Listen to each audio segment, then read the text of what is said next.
see there's still a few more coming in, so we will let you come in, but I'll make a few introductions. Tonight is presented by the Wellness Committee, and I'm Debbie Pearson. And would like to make sure that before we start that everyone pulls out your phones and turns them off.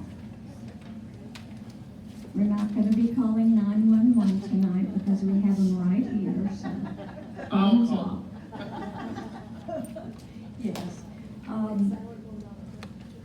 Anyone that has a hearing problem that wants a little bit of enhancement, we do have the headsets at the back, and that's plugged into the system so it can help you hear a little better. Or if anybody needs a large print evaluation form instead of the half sheets, just raise your hand and we will get a large print one out to you, or they're on the back credenza. So that's all the housekeeping. I'd like to introduce John Villanueva. He is the coordinator for all of the EMS training for Austin, in the Austin area.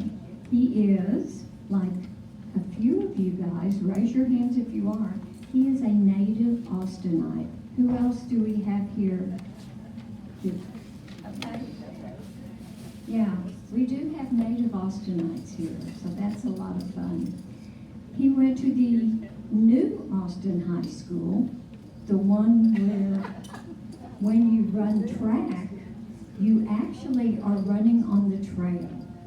So that's a lot of fun that people in high school take for granted, but that's kind of special. And he also had something we talked about, a really good friend in high school who lived in his own house by himself. I don't know what the background was, but John says they had a wonderful time in high school. So he'll tell you whatever he wants to from here. But let's welcome John with a big round of applause.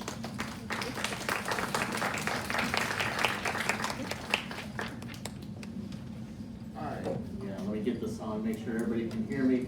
Yes, so from here, I'm here from Austin, or born and raised here in Austin, grew up, and like I was mentioning to Debbie, you know, in high school I had a friend, and the thing is this location, okay, this location, everything's completely different from back in high school when I was around.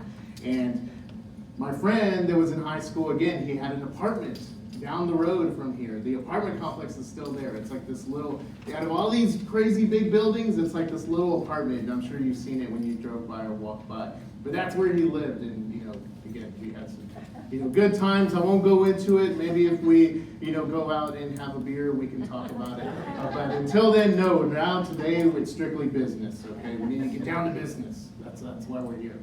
But yes, my name is John Villanueva. I'm with Austin Travis County EMS. I, again, born here in Austin, raised in Austin.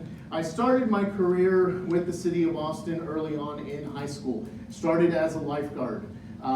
Did that when I was in high school, graduated from high school, went to college, went to Texas State. When I went to Texas State, started working at Barton Springs Pool. As some of y'all know, it's a year-round pool. That's when I became full-time with the city of Austin. And that's when my tenure started. So I've been with the city of Austin for over 26 years, okay? So I'm there, all right? I'm at that point, but like I was telling or mentioning to Debbie, you know, I'm waiting for my next big thing, okay? Somebody to tap me on the shoulder and say, hey, I'm gonna pay you a lot of money to come do this. All right, I'm going, let's go, let's do it. But until then, I'm still there. So my background, I am a paramedic, but I'm not on a unit. I do training and education. This is what I do.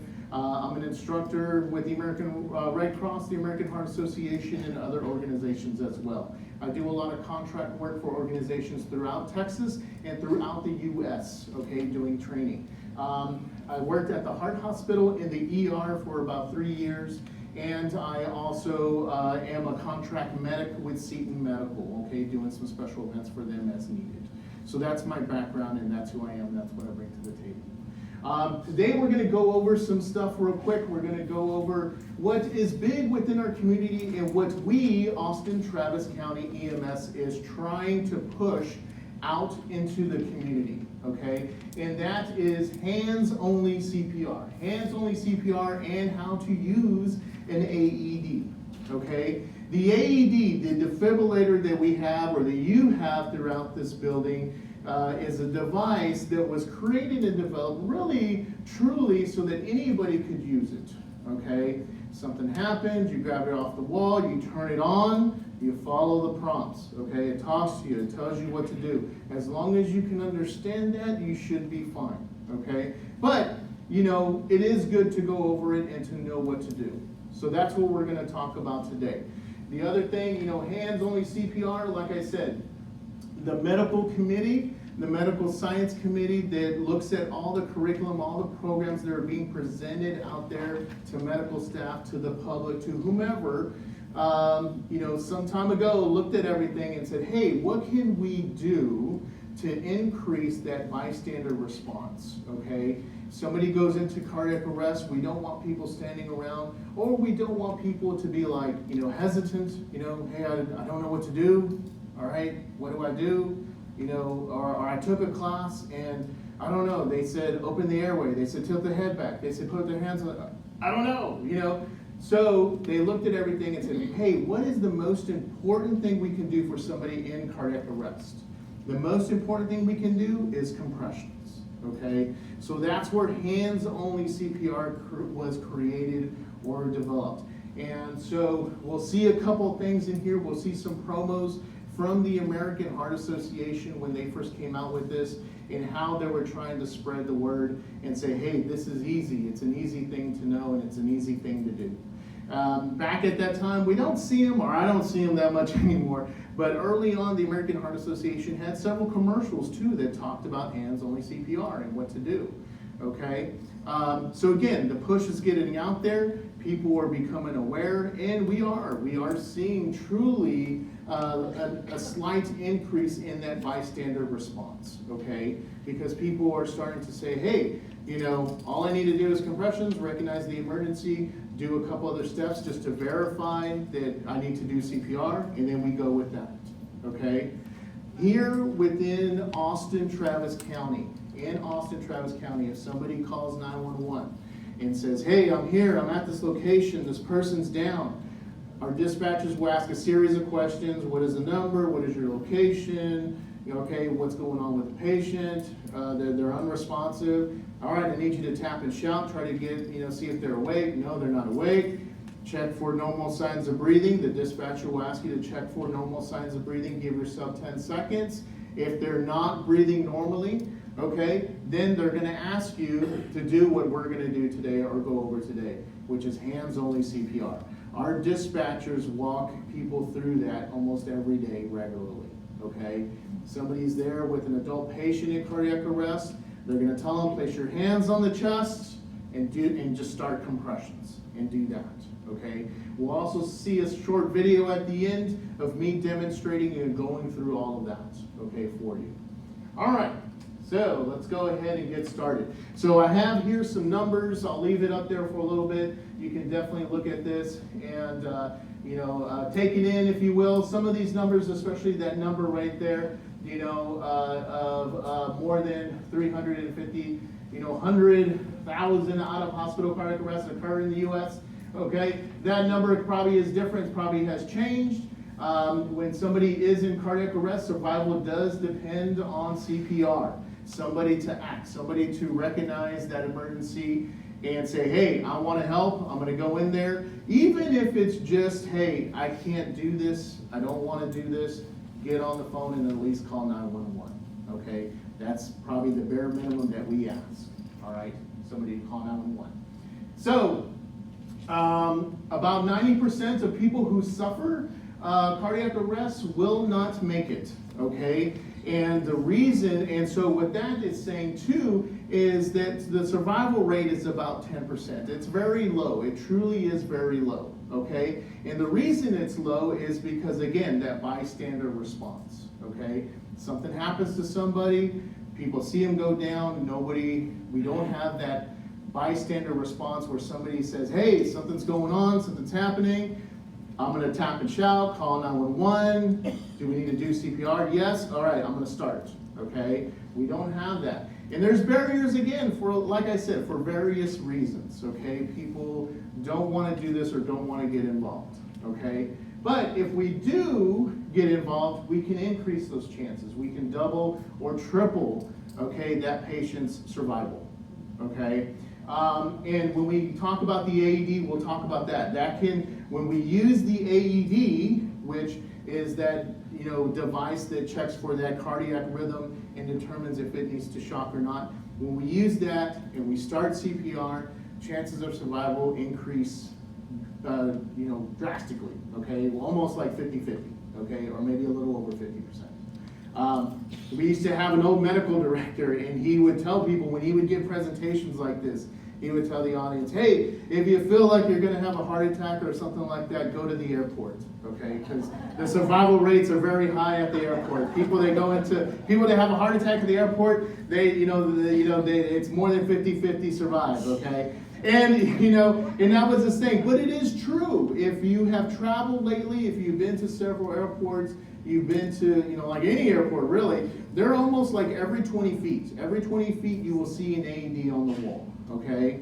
And at the airport there are staff there that are trained. They go through maybe something like this, or they go through a certification course, okay? But somebody typically knows, all right? They're at the airport. Again, the AED's there, somebody responds, they do it, okay? So yeah, you go to any of these airports, again, they're every 20 feet. You think about these airports, especially larger ones, you know, you go to Atlanta, you go to Phoenix Sky Harbor, okay, it's a large airport. There's a lot of people there, okay? You know, when I fly out of Phoenix Sky Harbor, even in the morning, there's like tons of people. I'm like, oh my God, everybody's traveling. So, you know, there's hundreds, thousands, hundreds of thousands of people going through those airports. Chances of somebody walking through there with a cardiac issue, very high. Okay, so that's why also too, these devices are starting to be put in areas where there's a lot of traffic. Okay, if there's going to be a lot of traffic somewhere, a store, a mall, something like that, typically they have them there. Because again, you have a lot of people coming in and out of there, something can happen. All right, we want one there so that we can, you know, have that early bystander response, increase those chances of survival for our patients. Okay. All right, here I'm going to show you this video. This is a video that was put together by the American Heart Association. And again, this is a promo for when hands-only CPR was coming on the scene. Here we go. If you see a teen or adult suddenly collapse, it's important to act fast. Helping to save a life is easier than you might think. Just start hands-only CPR. The first step is to send someone to call 911 or call 911 yourself. Then get directly over the victim. Put the heel of one hand in the center of the chest, then put your other hand on top of the first. Then push hard and fast in the center of the chest until help arrives. It's important to push, giving 100 to 120 compressions per minute, which is about the same tempo as the song Staying Alive. Let's hope you never have to use hands-only CPR. But if you see a teen or adult suddenly collapse, don't be afraid to try it. Remember, call 911, then push hard and fast in the center of the chest until help arrives. Your actions can help save a life. To learn more, call 877-AHA-4CPR or visit heart.org/hands-only-CPR. That's it, we're done. Let's go home. All right, no. So yeah, so that's how quick it was, okay? And that's the message that the American Heart Association wants to push out, and they continue to push that out even to this day. They're not pushing it as hard as back in when it first came out, but that's what they're pushing. That's what we are pushing. Austin Travis County EMS, your local EMS. That's what we are trying to push to the community and to the public.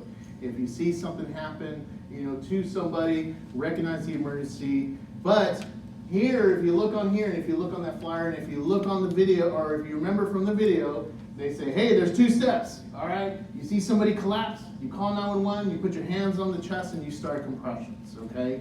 Well, we took it a little bit further for us, and we added a few more steps, okay? Because sometimes you want to make sure that this person truly does need CPR, okay?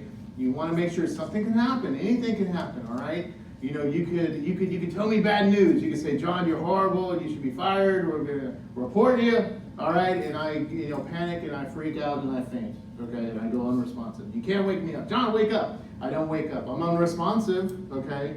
But I could still be breathing and be unresponsive, okay? Probably don't want to do CPR on me.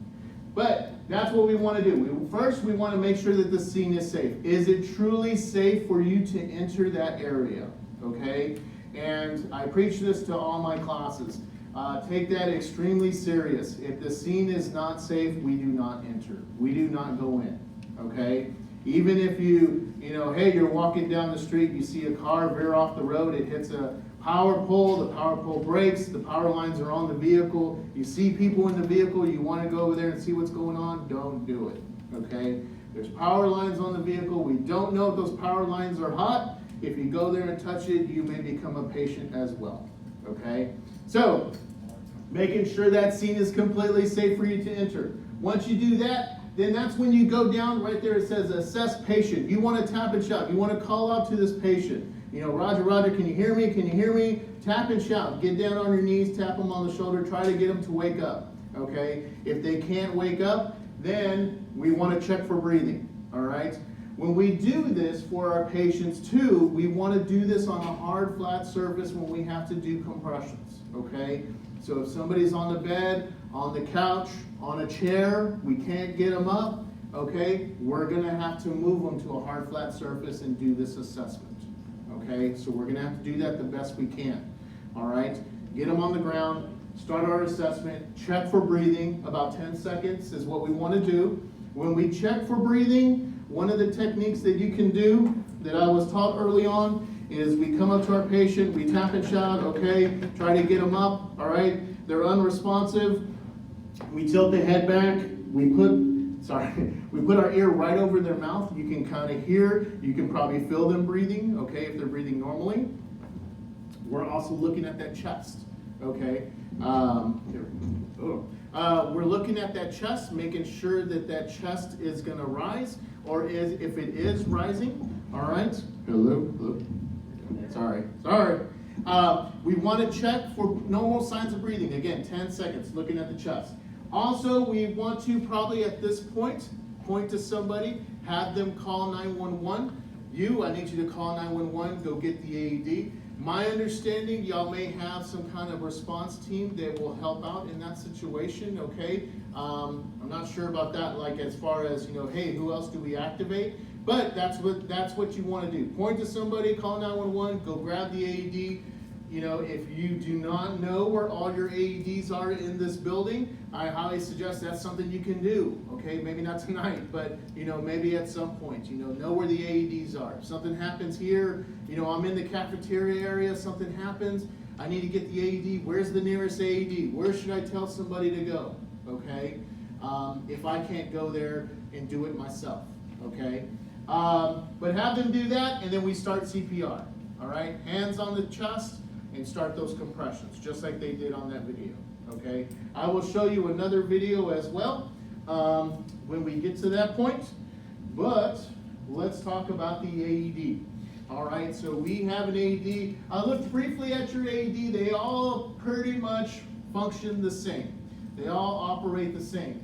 Here we see this person's chest. We see the pads. One pad typically goes up here on the top right part of the chest. One goes on the side of the patient. When we put these AED pads on the patient, just like that picture, the chest needs to be bare-chested, okay? They have to be bare-chested. Everything from the waist up needs to be removed, okay, male and female.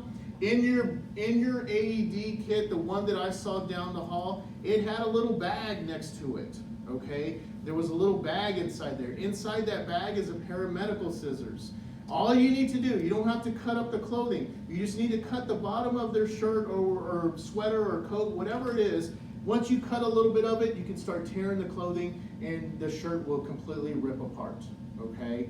You don't have to completely declothe them, just open it up to where they're bare-chested, okay? If their chest is wet because they have been sweating, we want to wipe that chest with a little towel. And then at that point, we go ahead and place the pads, all right? But again, turn on your AED first and then follow the prompts, which the prompts will tell you to do all that, okay? Call 911, remove clothing from the chest, place pads on the mannequin, or on the chest, okay? Sorry, I'm in training mode. And you place the pads on there, and then what it does, the AED, is it's gonna read the patient. It's gonna determine if the AED needs to charge and give that patient a shock, okay? The AED is a device that is looking for a shockable rhythm in the patient, okay? One thing that I tell all my students, whenever I do a presentation, I tell them the AED, think of it as a hammer, okay? The AED is a hammer. That shockable rhythm is a nail. It's a hammer looking for a nail, okay? If the hammer doesn't find the nail, it's not gonna do it, all right? It's not a hammer, okay? So that's the thing, it's looking for a shockable rhythm. If the patient is unresponsive, but they're, you're doing CPR on them, but they're not in a shockable rhythm, we just continue CPR, okay? Just keep doing it, all right? We don't question why it didn't shock or why it didn't charge, what's going on, we just do it, we don't know. You keep the AED on, the AED will stay on, it will reanalyze every 2 minutes. So maybe that first time it didn't shock them, but in 2 minutes it kicks back on, it reanalyzes, and then it says, hey, this patient has a shockable rhythm, okay, because you were doing great compressions. And now there's the nail, okay, so now it's gonna charge and shock. It could do that, all right, we don't know. So that's what we're gonna do. That's how we set up the AED. Some special situations I have up on here, you may encounter this, you may not. Hairy chest, we want to go ahead. We want to try to clean that hairy part of the chest because if the pads can't stick, it won't get a good reading, okay? Like I said, your AED, or at least one of them that I saw in your hallway, has a little bag connected to it, okay? Inside that bag is a cheap razor, okay, to do that dry shave, okay? There's typically gloves in there, maybe a pocket mask to give refs, but again, don't worry about that. Focus on compressions, okay? Medical scissors to cut the clothing, and what else? What else is in there? I think that's it. Like the towel, I don't know if I mentioned that. The towel is typically in that little bag, but that's the stuff that's in that bag, okay? If y'all do something, maybe, well, no, I won't say it, but if you have the opportunity and you're looking at one of those and you're able to go through it, you can see what is in those little bags that are connected to the AED, okay? So that way you know. Let's see, choking. So we're gonna go into choking. This is something that, happens quite often and can happen, okay? When choking happens, typically this is when somebody has an object or food blocking that airway, okay? When that is happening, that person can't breathe. The typical or the universal sign is them holding their throat and, like panicking, okay, having that look. Sometimes people are bent over, okay, trying to get it out, trying to force it out for, however they can. But that's what we typically see, okay? What we can see, person can't breathe, person has a cough but no sound, they cannot talk, make a sound, they're showing that choking sign, okay? What can we do? So we do the Heimlich maneuver, okay? Or we can do several techniques. We're gonna go over this right now. So one of them is the Heimlich maneuver. When we do this, we stand behind our patient, okay? Just as such, stand behind them. All right, we're gonna stand like this, put one foot in between their legs, either right or left, doesn't matter. You're gonna get one hand, find 2 fingers, find their belly button, get the other hand, come back around. Your thumb side of your fist goes right above those 2 fingers. This hand goes right here, and then we just do thrusts, okay? The proper technique is an upward J motion, okay? But truly, if you're given enough thrust with enough force, that should help it come out, okay? We just keep doing that until either it comes out or they go unresponsive, okay? We'll talk about them going unresponsive here shortly, but here I have another slide. Like I said earlier, I'm an instructor with the American Red Cross and with the American Heart Association. The American Red Cross teaches this technique. It's called the 5 and 5. Okay, so we give 5 back blows, and then we come back around and we do 5 Heimlich maneuvers, go back to 5 back blows. We keep doing that back and forth until either it comes out or they go unresponsive, okay? Here for the back blows, we get our arms, we're on the side of our patient, we have one arm across their chest, we lean them forward, and we do those 5 back blows, okay? And then we come back around, find our hand placement, 5 abdominal thrusts. And we just go back and forth, again, until it comes out or they go unresponsive. Let's say they do go unresponsive because we can't get it out. We're gonna catch them, okay? Hopefully we can catch them, catch ourselves, okay? Lower them onto the ground on their back. We're gonna do the steps of CPR. We're gonna do 30 compressions. But this time, because we know it's a choking incident, we're gonna do 30 compressions, but we're gonna look in the mouth.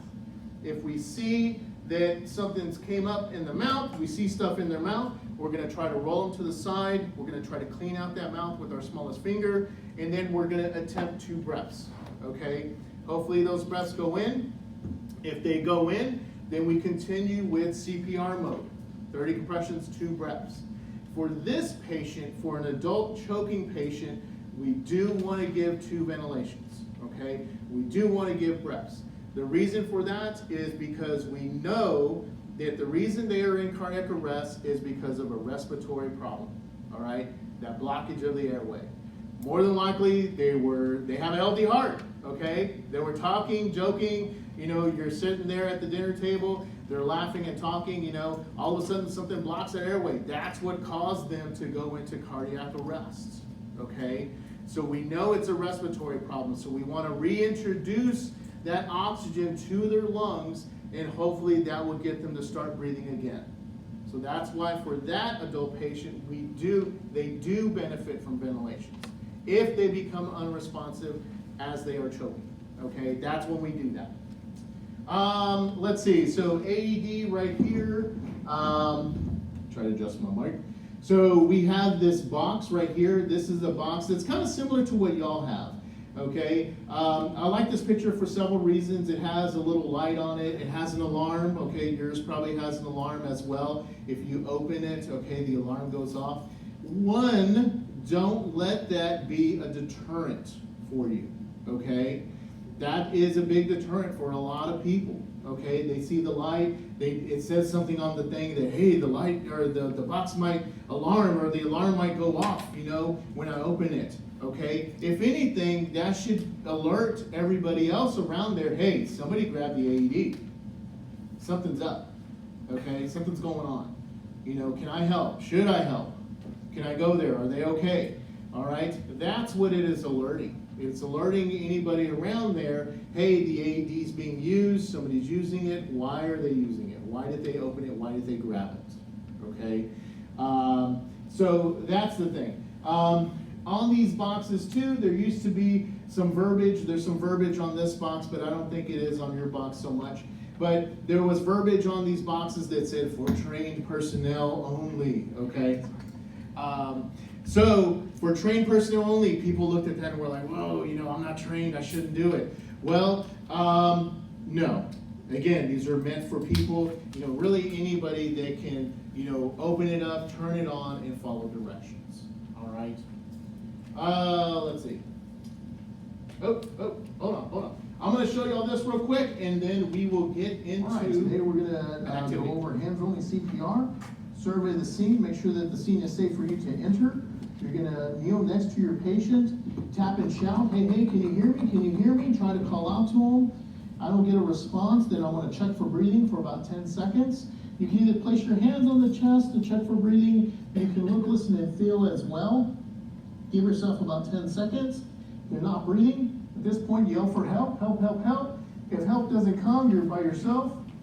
Take out your cell phone, turn it on, put it on speaker, call 911, and start talking to our dispatchers, let them know that you're alone. They're gonna have you start with your hands right in the middle of the chest. Right here is our nipple line on our mannequin. Both hands on the chest. Keep your arms straight. And you're gonna go about 2 inches on the chest and just go as hard and as fast as you can at a rate of 100 to 120 beats a minute. One of the things that the American Heart recommends is doing compressions at the rate of Staying Alive by the Bee Gees. And maybe at some point their dispatcher will tell you if you are alone to go ahead and stop compressions and apply the AED. So we're gonna stop, but if there was more people here, I could continue to do compressions and somebody else can apply the AED on our patient. Open up your AED, turn it on if it's not on. Adult patient. If the patient is a child, Your pads will show you where the pads go on the patient. remove clothing from the patient's chest. Remove the clothing, complete bare Remove chest. packet and apply pad. Press pads firmly on skin. Press pads firmly on skin. So one pad will go to the right top, the other one will go right here just below the armpit. Heart rhythm. Do not touch the patient. Analyzing. Don't heart touch, rhythm. everyone stand clear. Advise. Do not touch the patient. Shock advised, stand clear. Press the flashing shock button. Now our AED is ready to shock, one last time. You're clear, I'm clear, we're all clear. Hit the shock button, Shock. hands go immediately on the chest, Begin CPR. and start CPR. Continue with CPR. And if your AED has a little metronome on there, go ahead and follow that. And if you're on with our dispatchers, they will help you keep count as well. And they will be with you throughout this process until the first responding team shows up and takes over.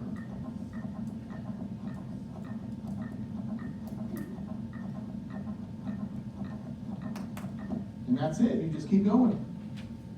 Yay! I'm YouTube famous, okay? And in a good way, okay? It's not a bad way, all right? But anyway, that's it. That was a quick demonstration of what you can do, how to do it, quick and easy. We jump straight into, we recognize the emergency, we start compressions, and we go from there. Thank you so much. We all get a chance to play and practice and learn something about CPR hands-on. There is a handout that everyone got that is kind of it's not a hard and fast protocol, it's a guideline. That if you find someone down at Westminster, you'll probably freak out. So instead of freaking out, you may think, oh, I remember, it says the first thing to do is pull the call cord if there's one around you. And if the patient is out in the community, there's no cord, what do you do then? So it's a step-by-step. We're not gonna go through it because we're here to practice and learn hands-on, but this is a protocol that you can follow. If you have questions, be sure and clarify them with Robin. She's out this week, so you can study it and talk to her next week. But we thought it would be important for you to have a protocol to follow in this community. So if you don't want to practice, you're free to go. If you want to practice, you can go back there and practice or watch some of your friends practice. That might be fun. And then, are there any questions before we go to the back?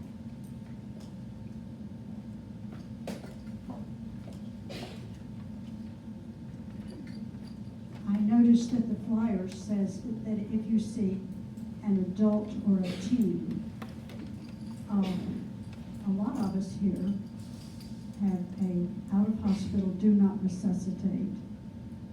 Now, I know that you can wear a bracelet that specifies that, and I have mine in my refrigerator, but if someone saw me out in the hall, like my next door neighbor, and I don't want to be resuscitated, how is he going to know that this is my preference? So yes, that's a good question. Me and Debbie were talking about that. From our medics, what we do is if we come across a patient, so we get a 911 call, we go there, and somebody says, hey, this person has a DNR, they're a do not resuscitate, we will ask for the official documentation. The official document that is signed by the physician, we will ask for that. If we don't have it, we're gonna work the call. We're gonna work it until that document has been presented, okay? As far as the bracelet, I don't know much information on that, okay? I can get with you know, I can confirm that or see with, you know, our medical, I guess our medical QA team and get with Debbie and let her know. But as far as I know, from all of our medics, from talking to them, when that question comes up, that's what the response is. If I go on scene, somebody says, hey, don't do it, they have a DNR, they will ask for that official documentation. Until then, they're gonna work the patient. And honestly, that's why there's a protocol, because you want the concierge to get to you as quickly as possible. They are the people that know who has a DNR and who does not. They also can get into the apartment, get the vial of life. So anyone that wants to be a DNR, you have to have it cleared through Westminster, that Westminster has it in their system, and that it is in your vial of life, so that there is knowledge of what should or shouldn't be done. You're saying there's two locations, it's in the system, the computer system, as well as the bottom of life in the refrigerator. Yes, I mean, it is, the concierge people can all look that up, where they can look up and see if you are a full CPR or a do not resuscitate, and they may send someone to your apartment to get the form, or they may have another of their team go get it, because that is what's important. I'm gonna go shopping and look at what kind of DNR bracelets there are, because I want one to wear one. But you really have to have the state of Texas form. Also in Texas, you have to have a specific Texas do not resuscitate bracelet or pendant. And you cannot get one until you send them a copy of your actual form. So the bracelet basically represents the form. I don't know if your folks know that or not. Yeah, like I said, I'm not familiar with that so much. Again, you know, me being with training and education, not so much in the field, you know, I don't know. But again, you know, talking with this question, it does come up regularly through training, and when I talk to our medics, our QA, QI guys, you know, our physician assistants, that's typically the response that they give me. And just FYI, the out-of-hospital do not resuscitate form needs to be filled out, and it's quite complicated to figure out what sections to fill out. Diane, who's in the wellness clinic, will sit down with you, she'll fill out the form with you, she will fax it to your doctor's office. When she gets it back, then they will make a copy and put that in your vial life. So it's, in essence, all you have to do is make an appointment with Diane in the wellness clinic. She will do everything else on your behalf, which is very helpful. I do have a question, John. Yes. When you talk about statistics about how CPR can double or triple the chances of survival, are there any statistics about the survival rates of people who have had out-of-hospital CPR without brain damage? I don't have that. That I typically don't. You know, that is a good question. That is a good question. I think, you know, the thing that we track is, I don't know about, you know, that so much. I mean, I believe what we track, the numbers that we track is, did they walk out of the hospital functioning as they did prior to their incident? Okay, is what we look at. But as far as, you know, possible brain damage or anything like that, I don't know. I don't know if we look at that data. Yes, this isn't a question for you, John, as much as it is for the people with the wellness committee. Are the concierge and the security people, as you pull the car, they're the ones that come, are they trained in CPR and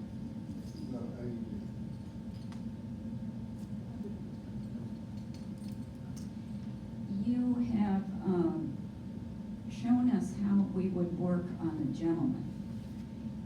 A woman usually wears a bra. Yes, ma'am. So what is the magical trick? Do you roll her over, or are there scissors available? Cut it. You cut I it. know, but where are the scissors? So that's what I was mentioning earlier. It's kind of hard to, I guess, to follow with that little pouch. Like I said, you know, typically with the AED, if you go look, you don't have to take the AED out of the cabinet that is in the hallway, but if you go look at your AED in the hallway, you will see there's a little bag connected to it, okay? In that little bag connected to the AED, there's, again, medical scissors for you to cut clothing. There's like a cheap towel or like a very thin towel to wipe the chest. There's a cheap razor, some gloves, maybe even a pocket mask to give breaths if you had to. Thank you for this review. My question is, for a small female like my friend Jane Durbin here, what about the issues of breaking her ribs? So, oh, we got an emergency going on. So what happens is on an adult patient, that is going to happen, okay? What happens, or how it's set up is your ribs are connected to your sternum with cartilage, okay? And that cartilage is connected, you know, again, your ribs are connected to your sternum, it's up and down. That's what's going to break off, okay? You know, as adults, our bones are harder, okay? So you're definitely going to have that, you're definitely going to feel that. What I tell students, and even too, if somebody called 911 and said, man, you know, this person's down, the dispatcher says, hey, we need to do compressions. The dispatcher is gonna tell the caller, I need you to put your hands on the chest and go hard and fast, okay? I've never heard from any medic or from anything where somebody did like monster compressions and they completely crushed somebody's chest. You know, if anything, we find, our providers find that some people out in the public don't do it hard enough, okay? So just go hard and fast. It's gonna happen. How much time do you have from the time somebody collapses to actually do all this? Yeah. So, you know, the statistics in all these programs will talk about, you know, for every minute that CPR hasn't been started, the chances of survival drop about 10%, okay? After about 5 minutes, possible brain damage is there. We don't know, you don't know, okay? I've been on calls where somebody's walked into a room, okay? Or I've heard those calls where somebody walked into a room, saw somebody on the ground and was like, oh no, what's going on? You know, call 911, started CPR and did that. That's one of the things, don't second guess yourself. Don't say, hey, I don't know how long this person's been here. Just recognize the emergency, call 911, and do compressions. Again, what we are doing when we are doing CPR, and you know, for some of y'all that have the DNR, you know, I completely understand that, but for the majority of our patients, we want to do what is best for them, try to give them a fighting chance, and we go ahead and do that. When we call 911, EMS shows up, we'll get there, we'll do what we can, okay? At some point, we will stop, and we will call this, and we will call it, okay?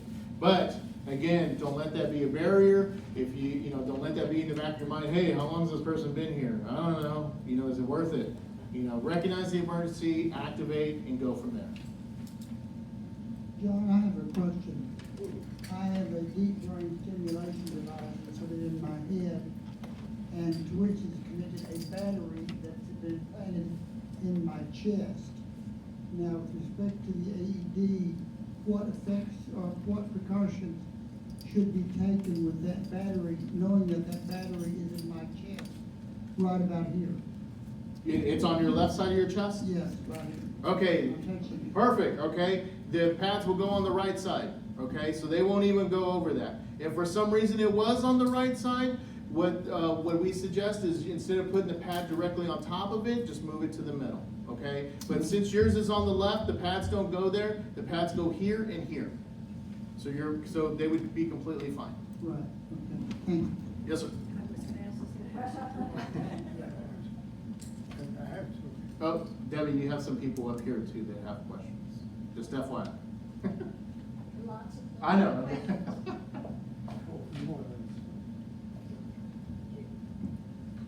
I guess I have two questions. Many of us here in this community can't do hard and fast CPR.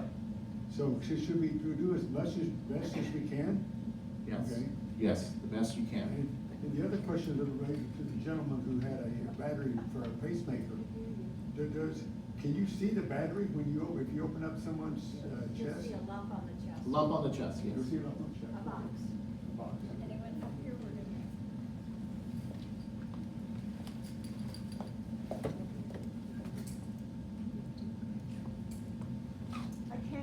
think, I mean, I know this is beyond, us, it includes us, but I can't help but think of the tragedy that happened with those children in the water this past week. Okay. And how many of them, had heart attacks and various things that went on. Just a comment. Yes, ma'am. Yeah, definitely a tragedy, okay?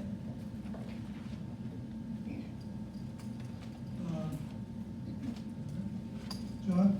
Yes, sir. I took a combined Red Cross YMCA super qualification as a waterfront director. But they taught us a different way to do CPR. What was that? And particularly if you had ingested a lot of water, which is of course what we saw more than ever. We do have a pool here. Yes. So, it was on your back. You approached them from the back and started to use CPR, and in between lifted the arms. That's the old way, and it disappeared.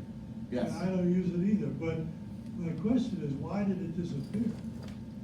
So it disappeared probably because the medical science, the medical committee that looks at this, so every 5 years, so this curriculum, or the curriculum that is presented from the American Red Cross or the American Heart Association, there is a medical committee that looks at everything. First aid topics, CPR, AED use, choking, everything, stroke,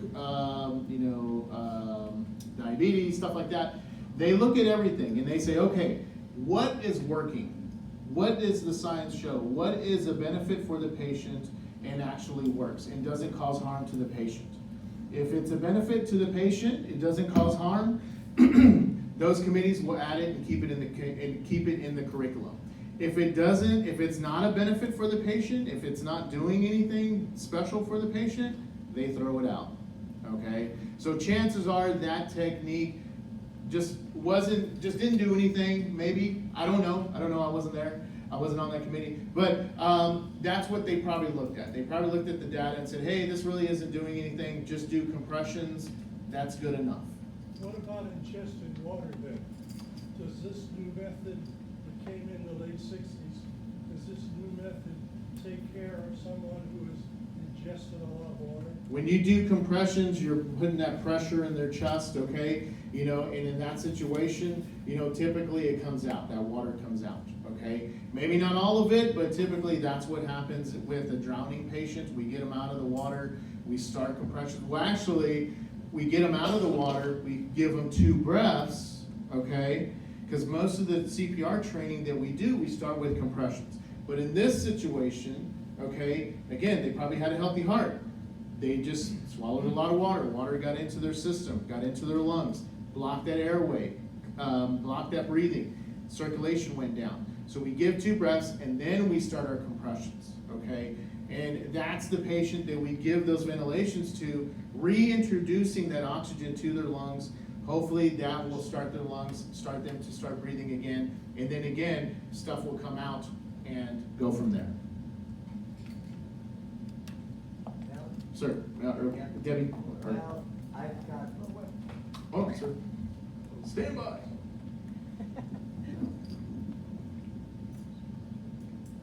Well, I was checking because now if you are breathing, but you're kind of out, but you're having to stop breathing, then it would be maybe a question of what's doing it, and maybe we better do it because at least he's probably got some oxygen in his brain if he's still breathing, even though he's going unconscious.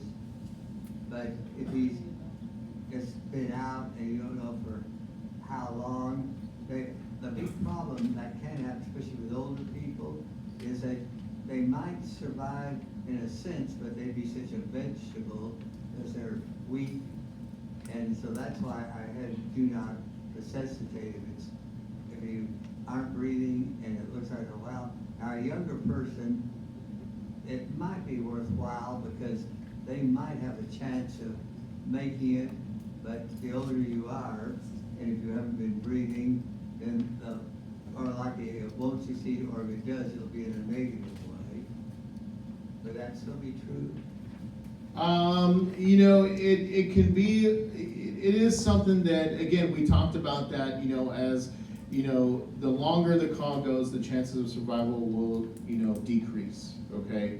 And, you know, if the person hasn't had oxygen or that in their system, you know, for at least 5 minutes, possible brain damage has occurred. So it is there. But again, you know, the message that and I totally get it, okay, as far as quality of life, okay, after an incident like this. That's why, one, that DNR, okay, is very important. Make sure that it's updated, make sure that you have it, okay. If that's what, you know, you don't want, okay, then yeah, make sure it's available. But it's definitely there. It can happen, but that's one of the things that, again, when it comes to hands-only CPR, we do want people to respond. We don't want people to second-guess themselves or second-guess the situation and say, well, I don't know, you know, does this person really want to live or do they not want to live? You know, what am I going to do? Okay, it just comes back to that. I mean, that's really all I got. But they're still breathing in all cases. You just have to take a medical decision, but we're trying to keep life through the day. Still be able to breathe some, that means life.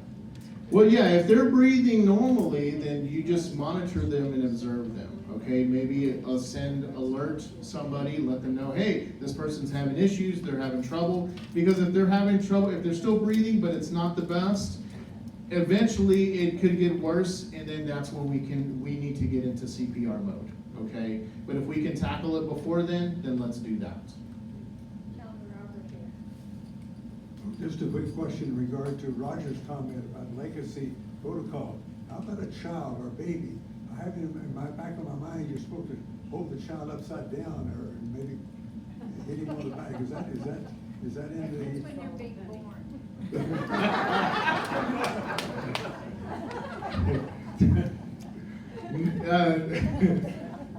Negative, okay?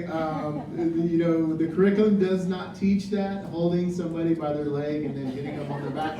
But I have seen it, and I've seen it work, okay? Going back to the gentleman that mentioned, you know, somebody swallowed water. I had that happen, you know, as a lifeguard, okay? Kid went under, something happened. It was the weirdest thing ever. He just jumped in, and all of a sudden, he just went unresponsive, okay? And we got him out of the pool, but his mother came around, grabbed the child, picked him up by his legs, upside down, and was slamming his back, okay? It worked, okay? All right, it did work. Gravity was working with us, and everything came out. The kid started crying, okay? Crying kid, crying baby is a good baby when it comes to medical issues, okay? But again, that's a technique that we truly don't teach. For kids, we do the Heimlich maneuver, okay? If it's a baby, I do have a baby here, but I won't show it just because, you know, it takes some time to set it up. But we get the baby, we do back blows, we turn the baby over, we do chest thrusts, okay, on the baby. Kind of like the 5 and 5, but with our fingers and, yeah, in our hands.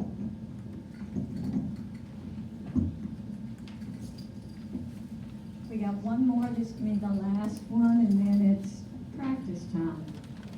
Practice time, or you can leave, it doesn't matter. I went on a float trip down the Grand Canyon. Woo! Okay? Yeah. With a bunch of doctors. And they said that they would prefer to have, if possible, ice packs or just a bunch of cans of beer stacked on their head to preserve their brains if there was a long delay before the ambulance arrived.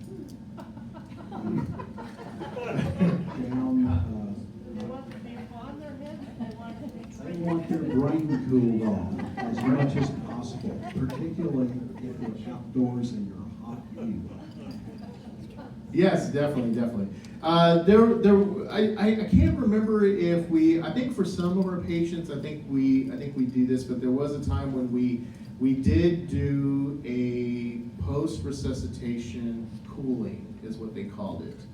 And we would do that. We would get somebody who we did, you know, CPR on, we worked on, we got pulses back, and we would cool their body to kind of preserve it and slow it down, if you will, as we got them to the hospital. And then that way, when they got to the hospital, they could, you know, the chances of doing further evaluation and further care were better on that patient, okay? So there are some, benefits to cooling in that sense, okay? But again, being somewhere that remote, okay, I was thinking that's where you were going is, hey, you're at the bottom of the Grand Canyon, what do you do? I tell people, man, you just do what you can, okay? You radio it in, you call 911. At some point, yeah, you can do compressions on somebody forever, but at some point, it's just not going to be effective, okay? You got to get to, some kind of cellular, area where you can get help and make sure that help is coming, okay? Because like I said, you can do it there for a while, but it's not going to be effective if you don't have help coming. So. Thank you, Seth. Let's all give a big round of applause. To the back. Yeah, if you want to stay, you want to do some compressions. I have some mannequins back there on the carpet. If you want to do a compression, again, don't feel like you have to do this. If you truly want to do this and participate, please do it. If you're hurt or injured in any way, I don't recommend that you do that, okay? I don't want anybody getting hurt tonight, okay? In any of my trainings, and that's the way I present these types of training.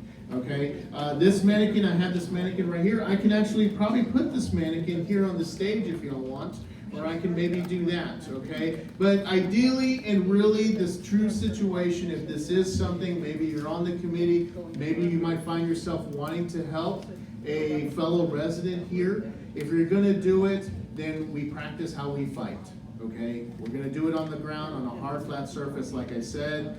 You would have to get on the ground and do that. Okay, we don't do it on the bed, we don't do it on a sofa, we don't do it on a chair. Okay, we have to get them on the ground. So, yeah, whatever you want to do. If you want to stick around, you want to ask more questions, you want to watch somebody do it, or you want to do it yourself. Go for it. You gotta grab it.